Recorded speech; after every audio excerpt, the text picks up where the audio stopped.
E a nossa conversa hoje, na verdade, ela surgiu a partir de uma frase que tomamos conhecimento. Ela é uma frase atribuída a Luiz Fernando Veríssimo, e talvez ela seja conhecida da maioria, quando esse escritor coloca assim, não sei se vocês conseguem perceber a relação que essa frase tem com o contexto em que nós estamos vivendo. Então ele diz assim: quando a gente acha que tem todas as respostas, vem a vida e muda todas as perguntas. Eu vou repetir. Quando a gente acha que tem todas as respostas, vem a vida e muda todas as perguntas. Esse tempo que nós estamos vivendo é bem característico dessa afirmativa de Luiz Fernando Veríssimo, porque nós vínhamos carregando muitas certezas, principalmente no campo intelectual. E aí agora a vida nos apresenta uma série de outras questões para as quais nós o objetivo de toda, deu uma pausa aqui, o objetivo de toda essa situação é nos retirar de um estado de acomodação e de conforto que muitas vezes nós nos colocamos. Eu me lembro de um texto belíssimo da escritora Marina Colasanti, em que ela vai falar desse movimento necessário de mudança. Então, ela conversa com o leitor dizendo assim: eu sei que a gente se acostuma, mas não devia. A gente se acostuma a morar em apartamento de fundos e a não ter outra vista que não as janelas ao redor. E porque não tem outra vista, logo a gente se acostuma a não olhar mais para fora. E porque não olha mais para fora, logo a gente se acostuma a não abrir de todo as cortinas. E não abrindo de todo as cortinas, logo a gente se acostuma a acender mais cedo a luz. E porque se acostuma a acender mais cedo a luz, a gente se esquece do sol, se esquece do ar, se esquece da amplidão. Eu sei que a gente se acostuma, mas não devia. A gente se acostuma a acordar todos os dias de manhã, a abrir os jornais e a ler sobre as guerras. E porque se acostuma a ler sobre as guerras, logo a gente se acostuma a aceitar que haja mortos nessas guerras. E porque aceita o número de mortos, a gente também se acostuma a aceitar que não há como estabelecer acordos de paz. E por isso a gente se acostuma a acreditar na infinita, na longa duração das guerras. Eu sei que a gente se acostuma, mas não devia. A gente se acostuma a acordar todos os dias de manhã porque está na hora. A tomar o café correndo porque está atrasado. A ler o jornal no ônibus porque não pode perder o tempo da viagem. A comer um sanduíche porque não dá para almoçar. A sair do trabalho porque já é noite. A cochilar no ônibus porque está cansado. A chegar em casa, deitar cedo, dormir pesado, sem ter vivido o dia. Eu sei que a gente se acostuma, mas não devia. A gente se acostuma a esperar o dia inteiro para ouvir à noite alguém no telefone dizer assim: hoje eu não posso ir. A gente se acostuma a sorrir para as pessoas sem receber um sorriso de volta. A gente se acostuma a ser ignorado quando precisava tanto ser visto. A gente se acostuma a coisas demais para não sofrer. E aos poucos, tentando não perceber, vai afastando uma dor aqui, uma revolta ali, uma mágoa acolá. A gente se acostuma para evitar o sofrimento, para poupar o peito da dor. Todavia, continua a autora, de tanto se acostumar, a nossa vida vai ficando vazia e se perdendo de si mesma.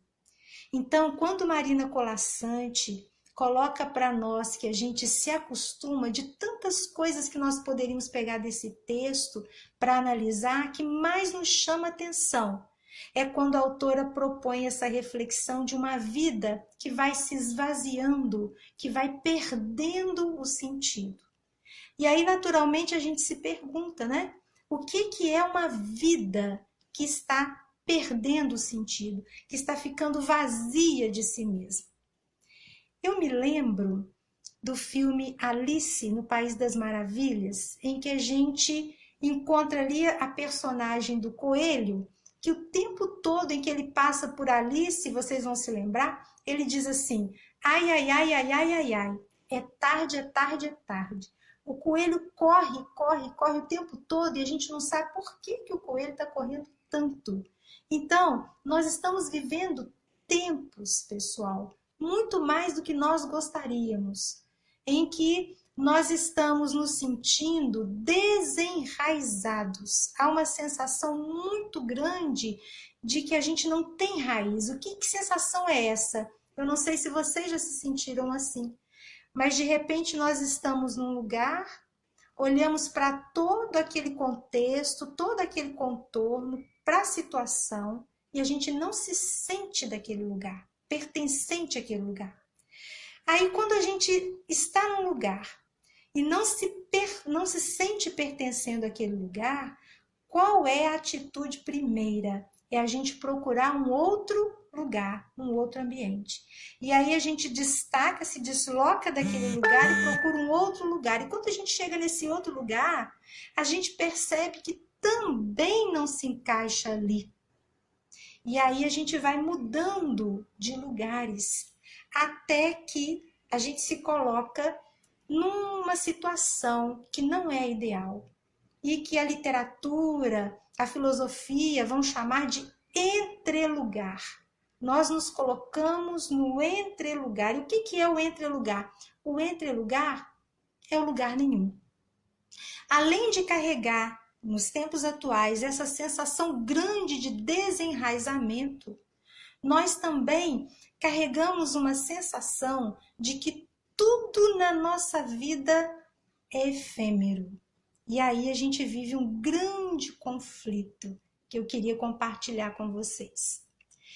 Quando a gente reencarna, e é um conflito até para nós espíritas, né? Quando a gente reencarna, a gente passa a viver um conflito que é o seguinte: todos nós aqui sabemos que nós somos espíritos imortais, não é isso? Muito bem. Nós sabemos que somos espíritos imortais, mas o conflito está no seguinte: nós nos reconhecemos espíritos imortais, mas a gente reconhece que a nossa vida física é uma vida que é finita, que tem fim. E aí, para nós, isso é um grande complicador. Por quê? Porque a gente, o tempo todo, quer manter aquilo que a gente sabe que é efêmero. O conflito está em reconhecer a provisoriedade da vida, e para usar um conceito da filosofia, né? A gente sabe que a vida tem um caráter da impermanência, mas ainda assim, o tempo todo, nós lutamos para estar no controle de tudo. O tempo que nós vivemos mostra que nós não estamos, grande parte das vezes, no controle das coisas. Então, a gente quer guardar a ilusão de que a nossa vida tem que estar toda arrumada. O trabalho tem que estar organizado, a nossa vida social tem que estar organizada, a nossa vida familiar, a nossa casa. A gente guarda a ilusão de que a arrumação do entorno traz para a gente o controle do tempo. A gente sabe que a vida é marcada pelo caráter da provisoriedade, mas ainda assim a gente quer segurar a passagem do tempo. Mesmo reconhecendo que o tempo é movimento, a gente quer segurar a passagem do tempo. E aí, nesse sentido, a gente começa a fazer as nossas listas, a gente começa a colocar os itens para ter o controle de tudo aquilo que está ali. E aí, então, vem a doutrina espírita e coloca para nós algumas questões.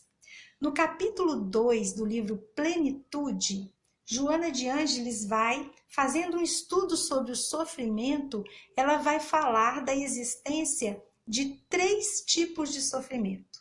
Então, ela vai dizer que existe o sofrimento pelo condicionamento. Muitos de nós sofremos porque estamos condicionados a sofrer. Que existe o sofrimento pelo sofrimento, olha que interessante. Existe um sofrimento que a gente tem porque a gente já sofre porque sabe que vai sofrer.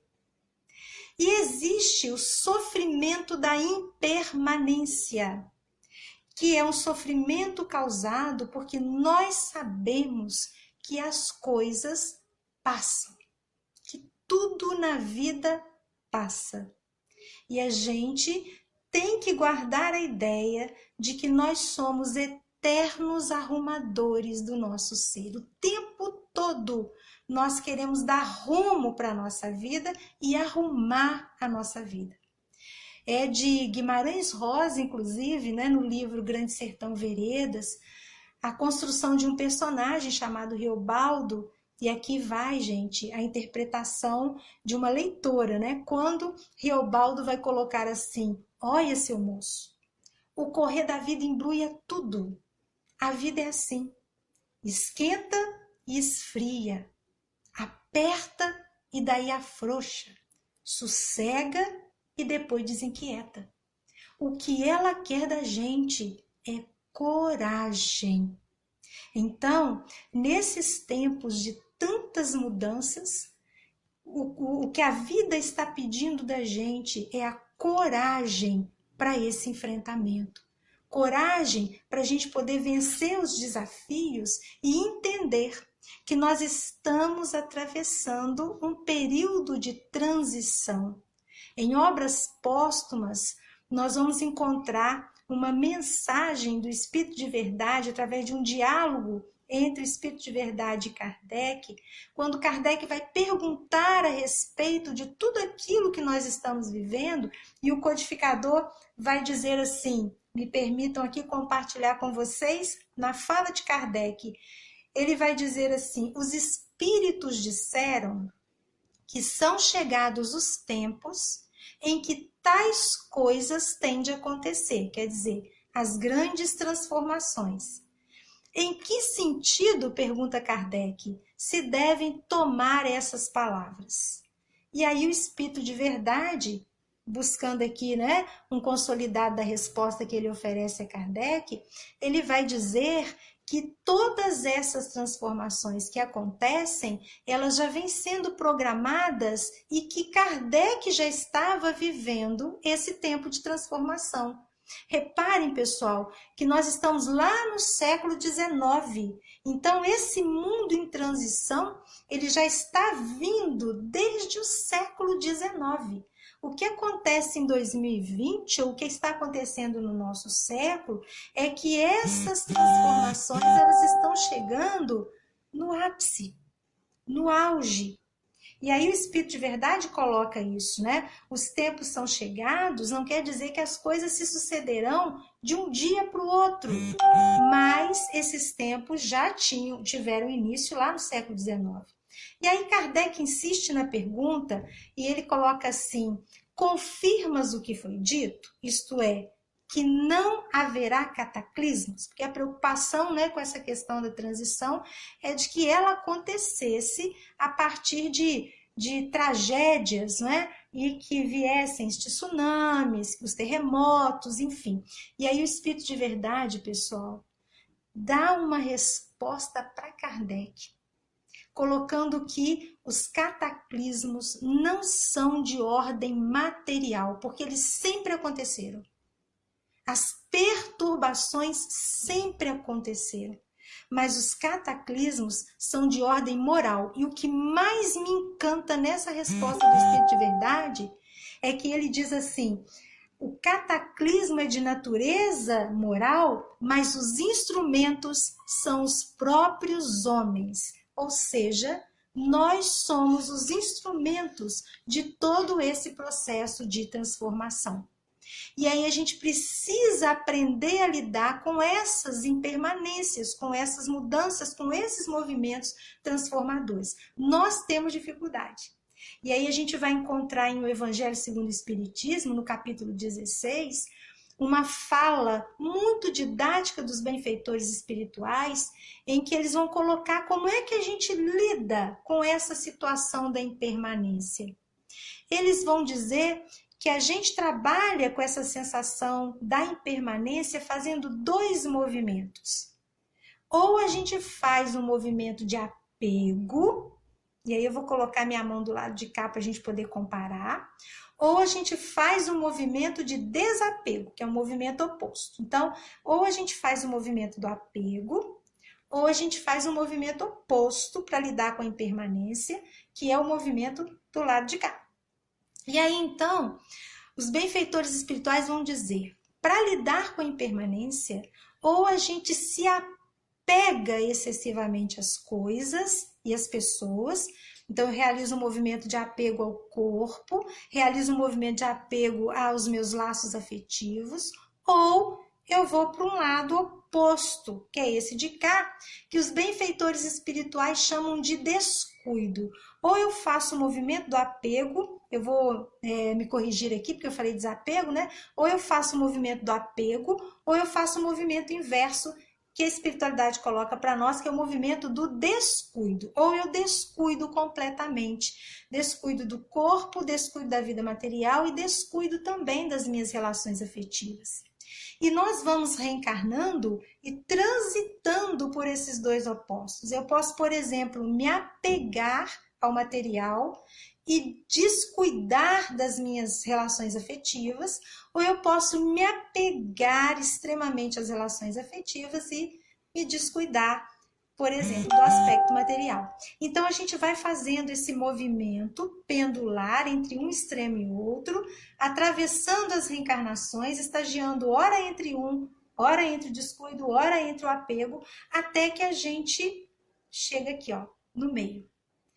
Neste meio aqui, que é o ponto de equilíbrio. E aí é o ponto ideal para lidar com a impermanência das coisas, porque é onde está Jesus, é no desapego. Então, nem o apego, nem o descuido, mas o desapego. É saber o caminho do meio, é saber o equilíbrio.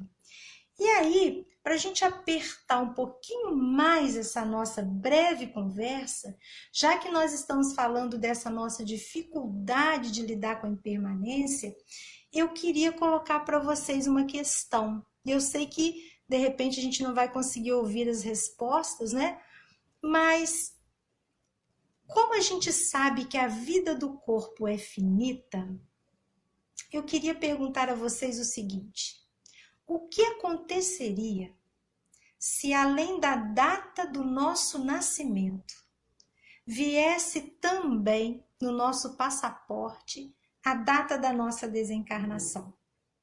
Por exemplo, se eu, Sheila, soubesse lá, né? Sheila nasceu no dia 5 de agosto, reticências, e desencarnou, vai desencarnar no dia, eu não vou falar, que é para não dar ideia para ninguém, mas vai desencarnar no dia tal.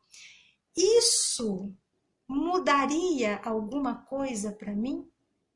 Que implicação isso traria para minha vida se eu soubesse, além da data do meu aniversário, se eu soubesse também a data da minha desencarnação?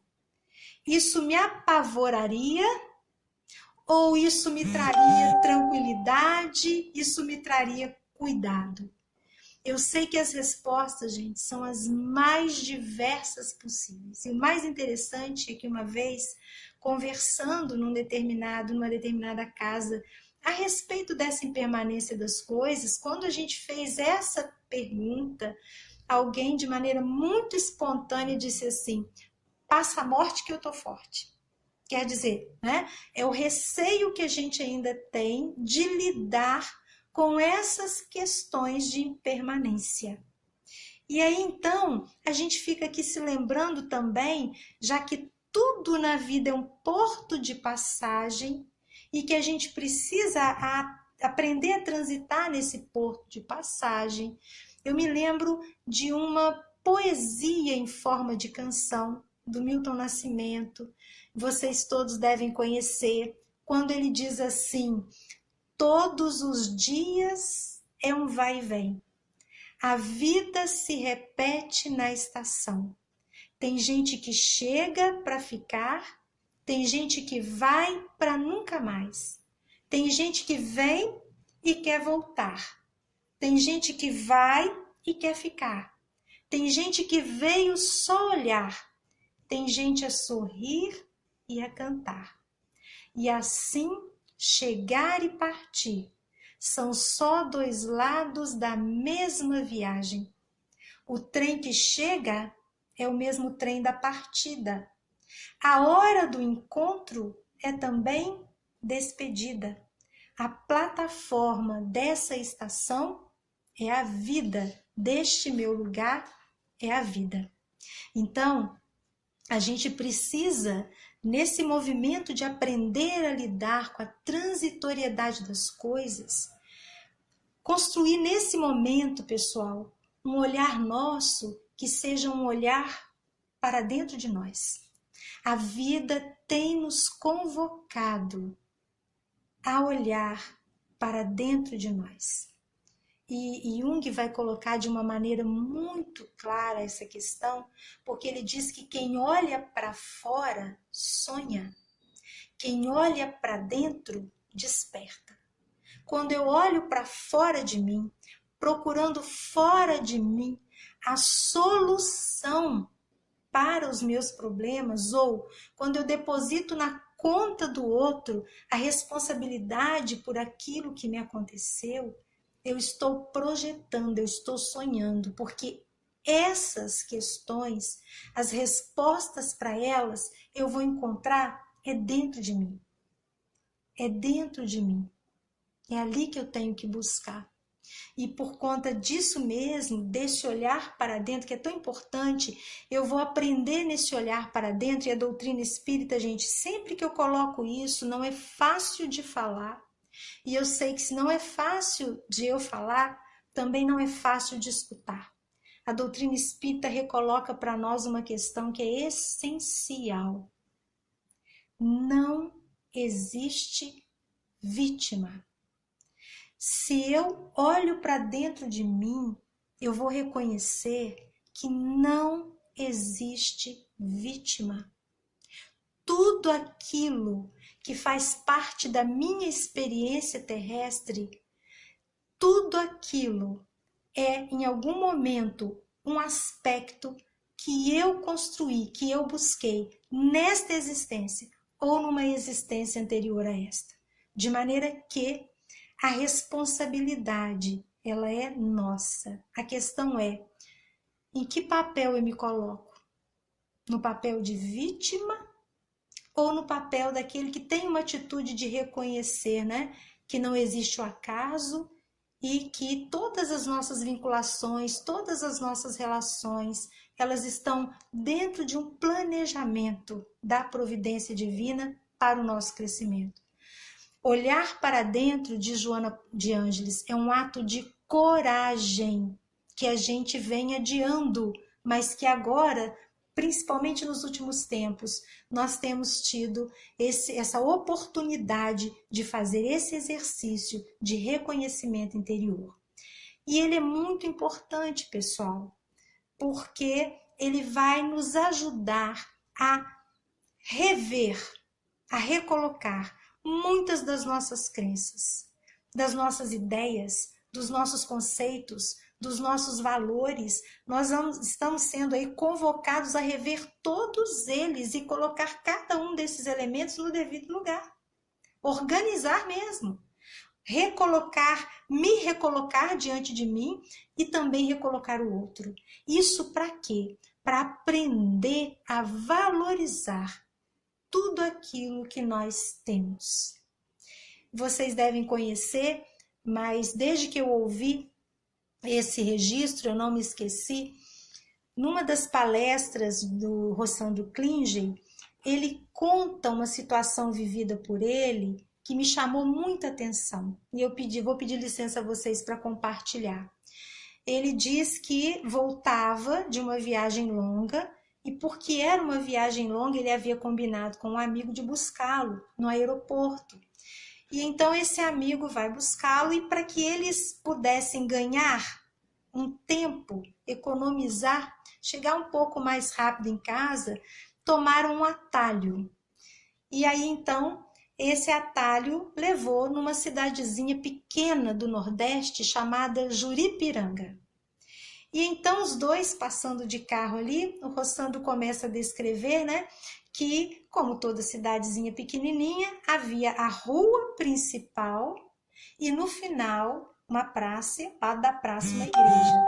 E eles começaram então a passar por aquela rua principal e a observar o que estava no entorno. E o amigo que dirigia o carro vai dizer assim, num determinado momento, quando eles passavam perto de uma casa antiga, com uma varanda grande que ladeava quase todo o espaço daquela casa, aquele amigo então olha para a casa e observa na varanda um casal de idosos, com algumas pessoas que provavelmente poderiam ser os filhos desse casal, mais os netos. E ele olha para aquela imagem e diz assim para o Rossandro: eu olho para aquela cena e me lembro de um poema do Drummond. Ele se referia ao poema Cidadezinha Qualquer, porque ele vai tomar desse poema o último verso: Eita vida besta. Eu olho para aquela cena e me lembro desse poema de Drummond, Eita vida besta. O poema é assim: casa entre laranjeiras, mulheres entre bananeiras, pomar, amor, cantar. Um homem vai devagar, um burro vai devagar, um cachorro vai devagar. Devagar as janelas olham. Eita vida besta, meu Deus. Se referindo à monotonia da vida na cidadezinha. E aí então esse amigo olhava aquela cena e dizia: eu olho aquilo ali e penso, eita vida besta, meu Deus. E aí o Rossandro diz para ele, fala assim, engraçado. Olha, vira para ele, né, e diz assim, engraçado. Eu olho essa mesma cena e também me lembro de um outro poema de Drummond. E aí ele se referia ao Confidências de um Itabirano, em que um dos versos é assim: Itabira é só um retrato na parede, mas como dói. E aí então o Rossandro diz: eu olho para aquela cena e fico imaginando que se eu conseguir chegar aos 80 anos e segurar a mão da minha esposa, como aquele senhor segura a mão da esposa dele, se eu conseguir chegar aos 80 anos e os meus filhos estiverem junto de mim, se eu conseguir chegar aos 80 anos e os meus netos se dispuserem a escutar aquilo que eu tenho para dizer, a minha vida terá sido qualquer coisa, menos uma vida besta.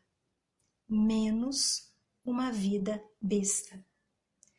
Nós precisamos, pessoal, aprender a valorizar tudo aquilo que nós temos.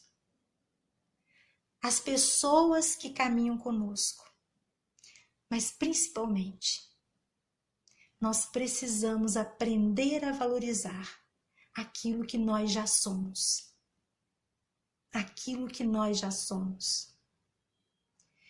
Joana de Ângeles, em toda a sua série psicológica, ela vai mostrar uma reflexão que cabe muito para esses dias que nós estamos atravessando.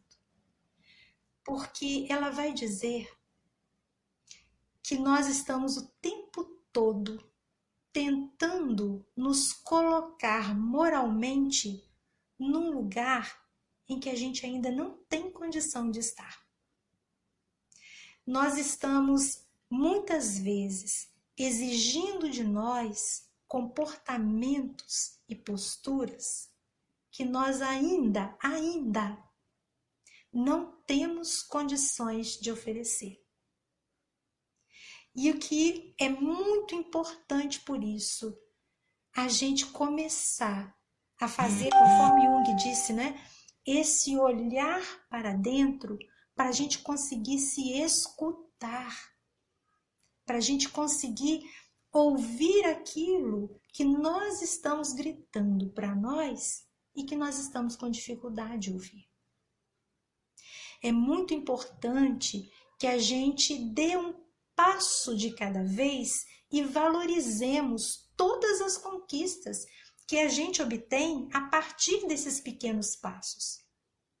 É muito interessante, Humberto de Campos, no livro Boa Nova, o nosso irmão X, né, no capítulo 8, há uma história maravilhosa de um diálogo ocorrido entre Jesus e Bartolomeu, quando Jesus nota em Bartolomeu a figura de um discípulo extremamente triste.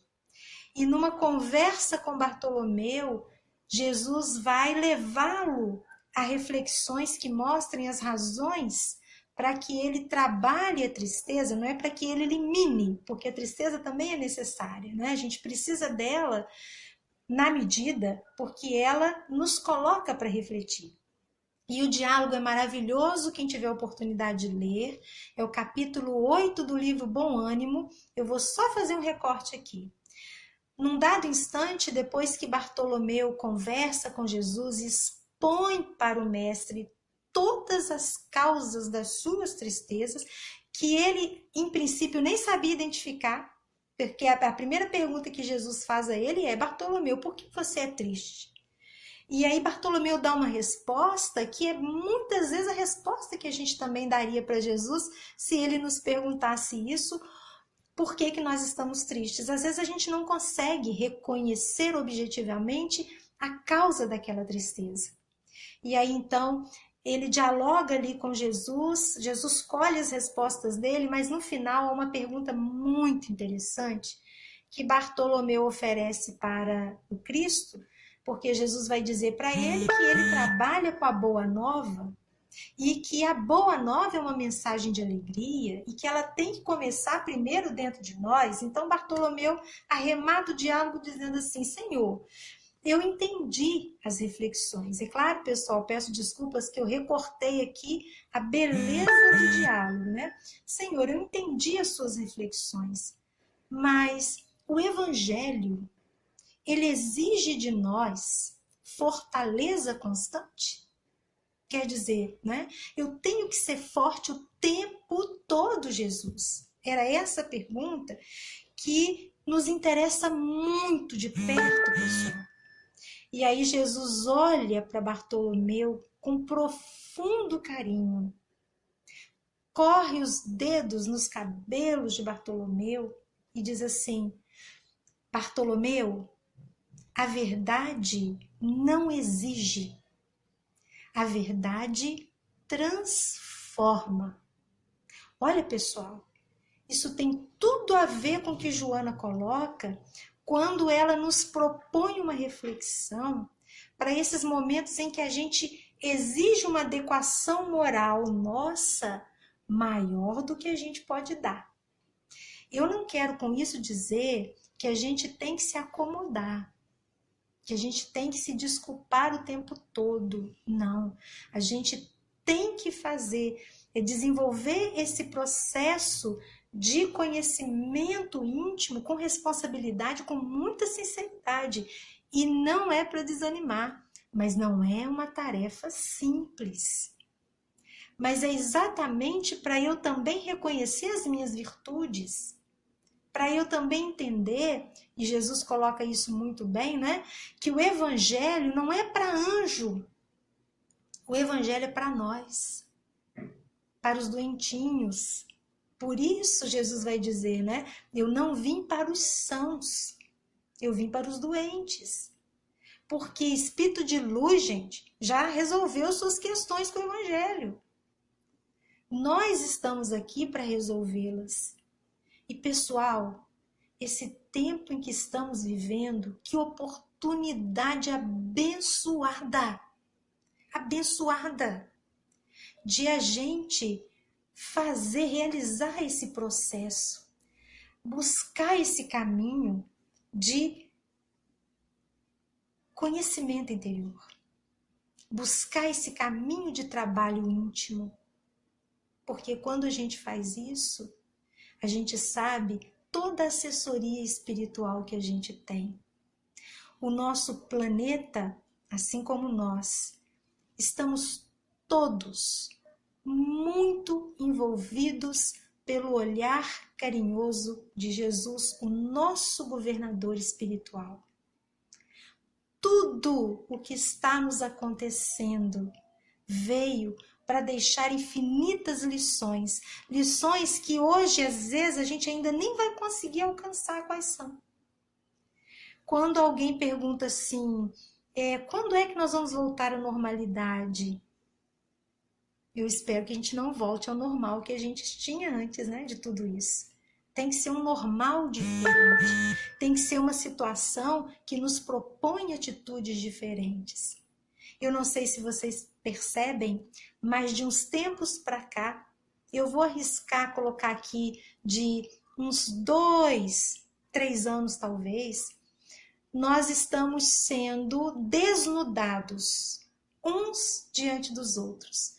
Nós estamos nos mostrando, nos revelando como nós somos, uns para os outros. E isso é muito bom, porque eu só posso resolver uma questão minha se eu sei que eu tenho essa questão.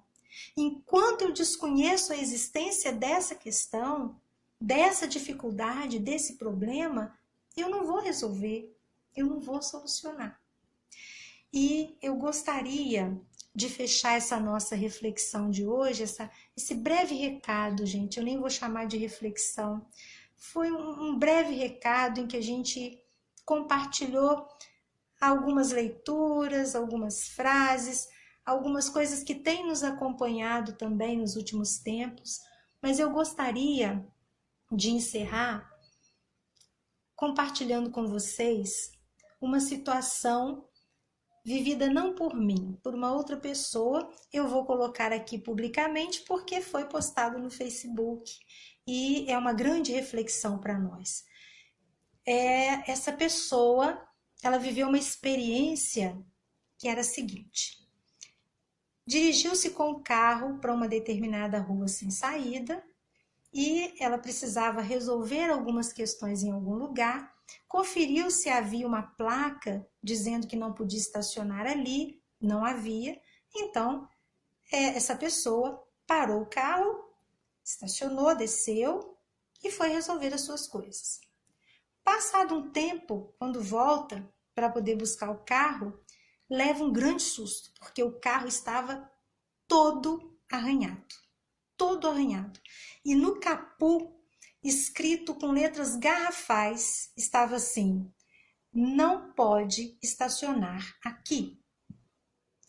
Quando essa pessoa viu o estado em que o carro ficou muito desolada. Era um rapaz. Porque aquele carro era o resultado de muito sacrifício, de muito esforço. E aí, tremendo, né, fora de si, começou a olhar em volta para verificar se realmente ele havia deixado passar despercebido alguma placa dizendo que não podia estacionar ali, e de fato não havia uma placa. Então, mais desconsolado ainda, olhando para o carro, porque aquilo ali lhe custaria muito dinheiro, ele teria que fazer a pintura toda do carro. O carro estava todo arranhado. Então, ele começou a bater de porta em porta para buscar informações. E aí, numa determinada casa, ele ouviu o proprietário dizer assim: olha, quem tem o hábito de fazer isso nos carros é uma senhora, e apontou, que mora ali, ó, naquela casa. E aí, muito bravo, ele pegou o celular, ligou o celular para gravar a conversa, colocou o celular no bolso do paletó e partiu para a casa que lhe foi indicada. Bateu a porta e disse assim: bom dia, eu sou fulano de tal e eu gostaria de saber se foi a senhora que arranhou meu carro. E aí essa senhora disse assim: bom dia, fui eu sim, fui eu que arranhei. E se o senhor colocar de novo, eu vou arranhar outra vez. E qualquer carro que for colocado ali, eu vou arranhar, porque eu não quero carro estacionado na minha rua. Pessoal, eu sei que é difícil porque a situação não é nossa, mas vamos tentar nos colocar no lugar deste rapaz. Ouvindo a pessoa dizer que arranhou o carro e que lhe deram um prejuízo material muito grande. Que vontade nos moveria nesse instante? Então ele começou a discutir com ela, bater boca, dizer que ia fazer, que ia acontecer e que estava gravando e não resolveu nada. Então ele foi muito indignado para casa e foi para o Facebook. E no Facebook ele tirou uma foto do carro, postou a foto e começou a perguntar, a compartilhar a foto, a perguntar para os amigos o que esses amigos o aconselhavam a fazer, como é que ele poderia resolver aquela questão, porque ele estava muito indignado. E os comentários foram os mais diferentes possíveis. Então houve quem dissesse assim, picha o muro da casa dela, e aí o outro quebra a vidraça dela, procura saber se ela tem carro, arranha o carro dela também, coloca rato na casa dela. E eram infinitos os comentários. Mas um comentário chamou atenção, porque esse comentário dizia assim, mande flores para ela. E aí passou-se um dia, 2 dias se passaram. No 3º dia, ele postou no Facebook uma carta que eu vou pedir licença a vocês, que é muito breve, para ler. Ele disse assim, carta aberta a Dona Maria. Dona Maria é um nome fictício. A cidade, 22 de abril, curiosamente a mesma data de hoje, de 2017. Carta aberta a Dona Maria. Cara Dona Maria, eu sou uma das vítimas dos tantos carros riscados pela senhora na rua tal.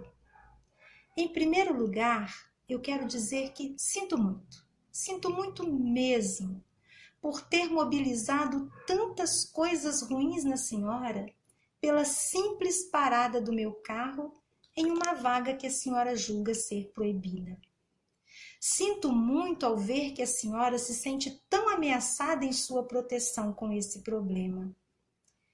Imagino que não deve ter sido fácil tudo o que se passa com a senhora para ter tomado tal atitude. Sinto ter despertado o pior que existe na senhora com essa situação e confesso, a senhora me convidou a olhar para o muito pior que existe dentro de mim. As vontades foram muitas, Dona Maria, de xingar, de pichar sua casa, de espalhar ratos em sua porta. Em tudo isso eu pensei. Nossa, eu pensei em tantas coisas horríveis que eu fiquei assustado comigo mesmo. Ouvi uma série de vezes a gravação que eu fiz quando fui até a sua casa para perguntar sobre o meu carro. E todas as vezes que eu ouvi essa gravação, eu tomava mais um pouco do veneno que me fez ter reações tão violentas. Sabe, Dona Maria, eu não quero mais tomar veneno. Eu acabo de deletar a gravação. Como é difícil esse tipo de situação. Mas eu lhe digo que muitas coisas lindas apareceram com essa história. Muitos amigos com quem compartilhei me ajudaram a olhar outros lados desse conflito. Fiquei feliz por ser escutado por cada um deles e por ver que cada um deles era uma parte minha se manifestando. Gratidão demais a todos vocês. Sabe, Dona Maria, eu estou muito interessado em diminuir a violência no mundo. Aliás, eu tenho até o sonho de que um dia a violência vai acabar. E para mim, não há até hoje uma maneira de diminuir a violência se eu não escolher o amor. E foi muito difícil despertar o meu amor pela senhora e acolhê-la no meu coração. Mas eu acho que eu estou conseguindo fazer isso agora, escrevendo essa carta para você. O dinheiro que eu vou usar para consertar os riscos em meu carro vai ser um bom pagamento por uma grande aula que recebi. Talvez eu até desista, Dona Maria, de pintar, para toda vez que eu olhar para sua mensagem, para que eu possa me lembrar. Eu escolhi o amor. Eu desejo, do mais profundo do meu ser, que a senhora consiga abrir mais espaços para o amor se manifestar em sua vida. Assim como as lindas plantas que nascem na porta de sua casa. Que lindas ações possam também, Dona Maria, nascer de suas mãos. Que a senhora, Dona Maria, possa ser feliz, possa ser livre, possa viver em paz. Gratidão por tanta cura, por tanto ensinamento. Quando a gente faz a leitura desse texto, a gente se coloca no meio dessa reflexão. Quantas oportunidades hoje, pessoal, no Facebook, nas redes sociais, na conversa por telefone, por qualquer via tecnológica com alguém, quantas oportunidades nos estão sendo oferecidas, estão nos oferecendo para que a gente evite revidar, evite tomar o veneno, para que a gente possa oferecer o amor revelado, que a gente possa, com toda a força do nosso coração, fazer a conexão com o alto e não desistir. Eu encerro com Emmanuel, quando ele diz: seja qual for a perturbação reinante, acalma-te e espera, fazendo o melhor que possas. O tempo é o explicador silencioso de todas as coisas. E as respostas que hoje tanto procuras, mas não as podes obter, aguarda. Elas virão no tempo certo.